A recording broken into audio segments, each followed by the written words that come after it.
Sekitar tahun 2016, pinjaman online atau pinjol mulai dikenal publik. Kemunculan lembaga keuangan digital ini tujuannya jelas, yaitu untuk memudahkan masyarakat dalam mengakses produk-produk keuangan dan menyederhanakan proses transaksi. Cukup dengan menunjukkan dokumen pribadi seperti KTP, KK, NPWP, dan slip gaji. Dengan dokumen tersebut, siapa saja dapat menjadi pengguna pinjaman online dan menjadi debitur untuk menuntaskan berbagai problema keuangan. Tapi sayangnya, di balik kemudahan dan kepraktisan yang ditawarkannya, karena kurangnya literasi keuangan, tak sedikit orang yang memanfaatkan produk pinjaman online ini dengan tidak bijak.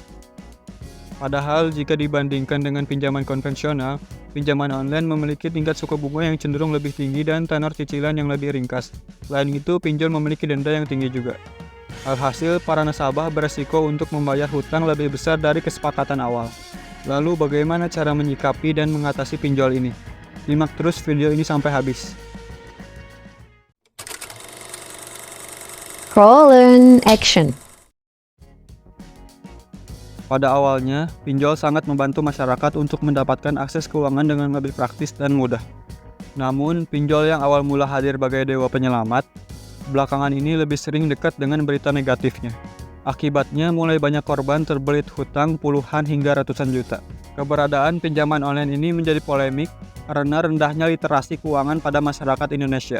Sudah banyak kasus yang terjadi mengenai masalah keuangan terutama pinjol dan produknya seperti paylater dan semacamnya. Akhirnya banyak nasabah yang gagal bayar atau galbay, sehingga nasabah dikejar-kejar dan menerima berbagai ancaman dari para debt collector. Karena pemberian data diri dan bisa mengakses kontak hingga galeri di ponsel nasabah yang terjerat pinjol. Para debt collector memanfaatkan hal tersebut untuk menekan para nasabah agar membayar hutangnya. Banyak juga debt collector yang memberikan berbagai ancaman yang melanggar hukum, seperti menyebarkan informasi pribadi, pelecehan, intimidasi, atau ancaman lainnya yang membuat nasabah ketakutan. Biasanya debt collector tersebut terdapat pada pinjol ilegal, dan tak banyak juga pinjol legal yang menyewa pihak ketiga debt collector untuk melakukan cara yang sama. Nah, kalian perlu mengetahui ciri-ciri pinjol ilegal dan perbedaannya antara pinjol ilegal dan yang legal, sehingga kalian bisa menghindari kerugian atau resiko terhadap pinjol ilegal maupun yang legal. Yang pertama, pinjol ilegal tidak terdaftar atau tidak berizin dari OJK, sehingga aliran dana pinjol ilegal tidak diawasi oleh OJK. Sedangkan pinjol legal terdaftar dan berizin dari OJK, sehingga aliran dananya dilaporkan dan diawasi oleh OJK. Yang kedua, pinjol ilegal memberikan penawaran dengan membagikan file aplikasinya melalui SMS atau WhatsApp. Sedangkan pinjol legal tidak memberikan penawaran melalui SMS atau WhatsApp. Yang ketiga, pinjol ilegal dalam pemberian pinjamannya prosesnya sangat mudah. Sedangkan pinjol legal dalam pemberian pinjamannya prosesnya tidak mudah dan banyak nasabah tidak disetujui dalam pinjamannya. Yang keempat, pinjol ilegal, bunga, biaya pinjaman, tenor, denda hingga cicilan yang harus dibayarkan tidak jelas dan tidak transparan sehingga beresiko mengalami penipuan. Sedangkan pinjol legal, bunga, biaya pinjaman, tenor, denda hingga cicilan yang harus dibayarkan jelas dan transparan. Yang kelima, pinjol ilegal adanya ancaman teror, intimidasi, pelecehan bagi peminjam yang tidak bisa membayar. Sedangkan pinjol legal ada beberapa juga yang menyewa pihak ketiga debt collector untuk melakukan hal yang sama. Yang keenam, pinjol ilegal tidak mempunyai layanan pengaduan, sedangkan pinjol legal mempunyai layanan pengaduan termasuk kepada OJK. Yang ketujuh, pinjol ilegal tidak mengantongi identitas pengurus dan alamat kantor yang jelas, sedangkan pinjol legal mengantongi identitas kepengurusan dan alamat kantor yang jelas. Yang kedelapan, pinjol ilegal meminta akses seluruh data pribadi yang ada di dalam HP peminjam termasuk kontak dan galeri. Sedangkan pinjol legal meminta akses beberapa saja dalam HP peminjam, biasanya hanya kamera, mikrofon, dan lokasi atau yang disebut camilan. Yang kesembilan, pinjol ilegal, pihak yang menagih tidak mengantongi sertifikat penagihan yang dikeluarkan oleh AFPI. Sedangkan pinjol legal, pihak penagih harus mengantongi sertifikat penagih yang dikeluarkan oleh AFPI. Kalian bisa cek sendiri di laman resmi OJK mengenai pinjol yang terdaftar dan berizin. Di situ kalian bisa lihat sendiri dan mengetahui pinjol yang legal. Nah, itu ciri dan perbedaan pinjol ilegal dan yang legal. Jadi sebaiknya hindari pinjol ilegal karena sangat berisiko bagi peminjam. Jika kalian memiliki hutang pada pinjol dan galbay, maka akan tercatat pada BI Checking atau sekarang disebut dengan SLIK dari OJK, yaitu Sistem Layanan Informasi Keuangan. Nah, pada SLIK tersebut terdapat status kolektabilitas, di mana status tersebut diklasifikasikan oleh Bank Sentral menjadi 5 status atau 5 call. Yang pertama, call 1 yaitu lancar. Tercatat apabila debitur selalu membayar pokok dan bunga tepat waktu, perkembangan rekening baik, tidak ada tunggakan, serta sesuai dengan persyaratan kredit. Yang kedua, call 2, yaitu dalam perhatian khusus. Tercatat apabila debitur menunggak pembayaran pokok dan atau bunga antara 1-90 hari. Yang ketiga, call 3, yaitu kurang lancar. Tercatat apabila debitur menunggak pembayaran pokok dan atau bunga antara 91 hari sampai 120 hari. Yang keempat, call 4, yaitu diragukan. Tercatat apabila debitur menunggak pembayaran pokok dan atau bunga antara 121 hari sampai 180 hari.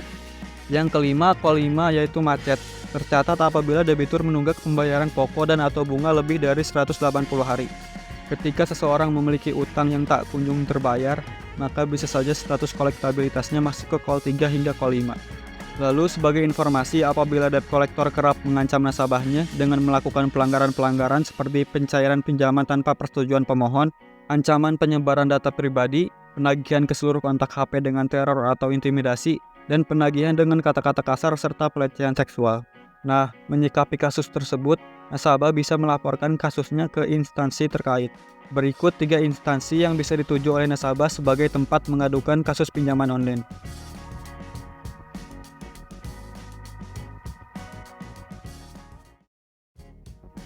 Nah, bagaimana cara mengatasi jika sudah terjerat pinjol?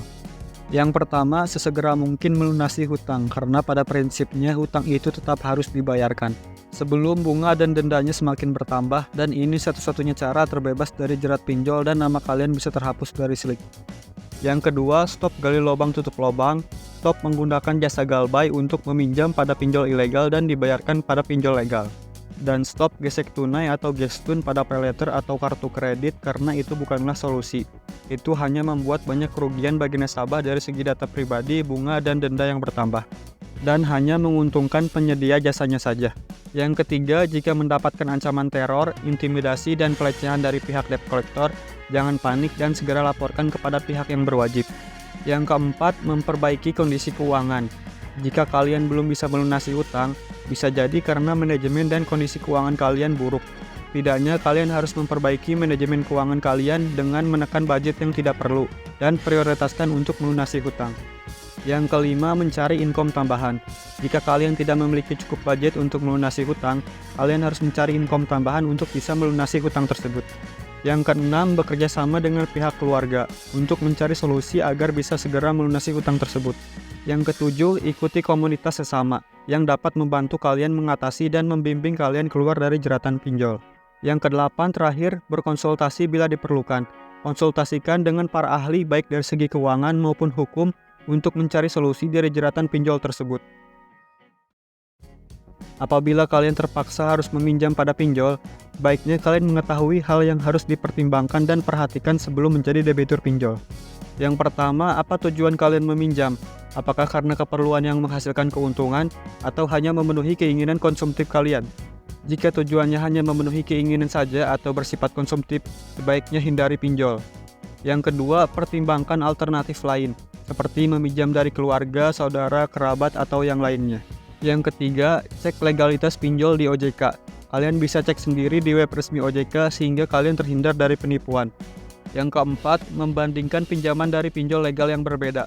Membandingkannya dari segi persyaratan, biaya pinjaman, bunga, tenor, dan denda, sehingga kalian dapat memilih pinjaman yang sesuai dengan kemampuan kalian untuk membayar pinjaman.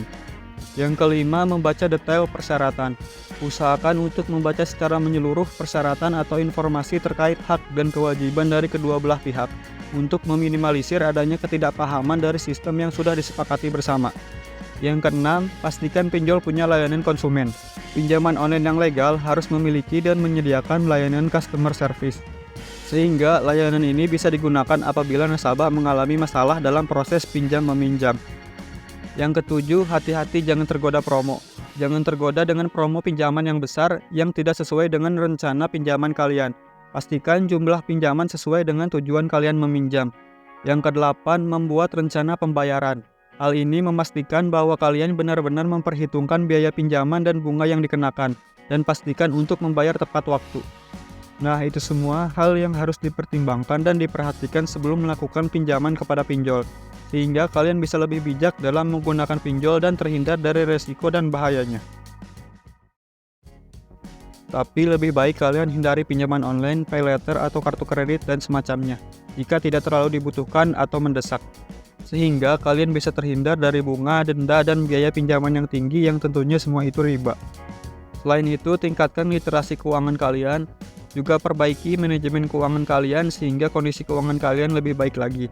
Lalu hidup sesuai dengan isi dompet kalian agar bisa terhindar dari hutang berhutang dan riba. Akhir kata, gua Anwar dari Sinerges. Mohon maaf jika ada salah kata atau hal lain yang tidak berkenan dalam video ini. Semoga video ini bisa memberikan wawasan dan manfaat bagi kalian semua agar lebih bijak lagi dalam menggunakan pinjaman online. Dan juga jangan lupa dukung terus channel ini dengan subscribe, nyalakan notifikasinya biar gak ketinggalan video berikutnya. Like, share, dan komen di bawah jika kalian ingin diskusi tentang video ini. Gua bakal balas komen kalian sebaik dan sebisa mungkin. Jadi sekali lagi terima kasih dan see you next video.